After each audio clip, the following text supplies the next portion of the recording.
Kawala, good evening.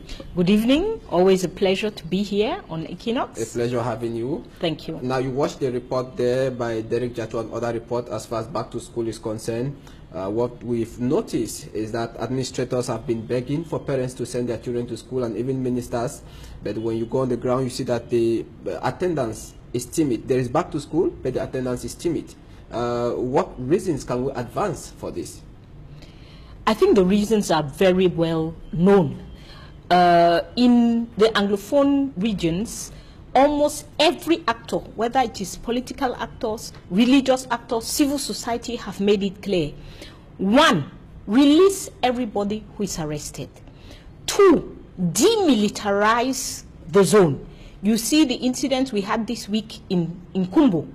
If we did not have such a heavy military presence in this atmosphere of tension, we would not have lost 2 lives and have 1 hanging by a thread. And then the third is show this population. We have to look at how you solve a problem from its root causes, not from the surface. The root causes have been put on the table by the English-speaking Cameroonians.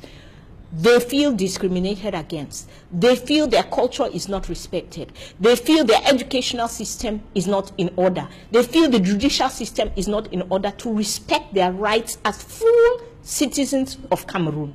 So for you to convince them, you must address those problems through a form of dialogue. This has not been done.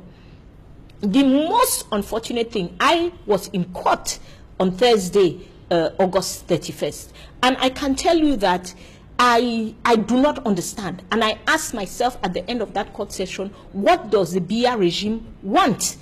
Because this gesture was so acclaimed by everybody as being a gesture to calm the situation. Mm-hmm. But in its implementation, it had the contrary effect. Because you cannot say you are calming a situation, you free some people, you maintain others in prison. On what basis? This crisis is a crisis of injustice.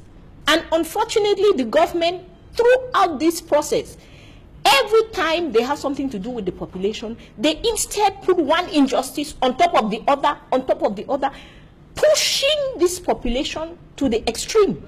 I have I often say it, that the real secessionist in Cameroon is the government. Because when you push people to a certain extreme, you cannot be surprised when they have an extreme reaction. Imagine, let us all imagine if on Thursday, everybody had been released. We would not be having this conversation today. Schools would have started and we would be talking about the other aspects of the crisis. Are you sure about that? If everybody had been... I am very convinced, because if you look at the joy of those who were released, you look at the joy of their family members and so on. So if everybody had been released, the joy and the jubilation would have been such that people would feel like they can send their children back to school. The other element that we must take seriously is this question of militarization. As long as there is a hyper-military presence in these 2 regions, as long as people continue to be arrested for reasons which are, you can say, fantasy, you are not going to have parents feeling comfortable to send their children to school. So, really, we are in a situation here where at this time, for the CPP, we have been following this up. We have been going to the prison. We have been going to the court. We have really been involved in this process. Yes, I was about asking you, the CPP, what are you doing now? Are you re-strategizing? Of course we are.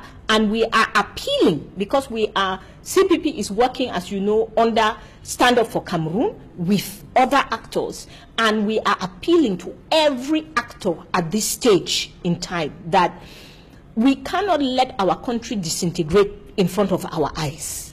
We cannot sit here and say we are waiting for government. Government should have done this, they should have done this. We have reached a stage where we must take action ourselves, and we are appealing to every actor for us to get in touch, be together and carry out some actions that will actually help us to begin to solve this problem. Okay, it was a pleasure being with you. Unfortunately, time is against us, but the message has gone through, Edith Kawala. Yes, I think so. We want to appeal for calm in the Anglophone regions. No matter what, life is the most precious thing. So people have to continue to defend their rights, unquestionably, but they should do so without violence. They should do so calmly, because this life, we have to preserve it. All right, it was a pleasure equally being with you in today's edition of the news.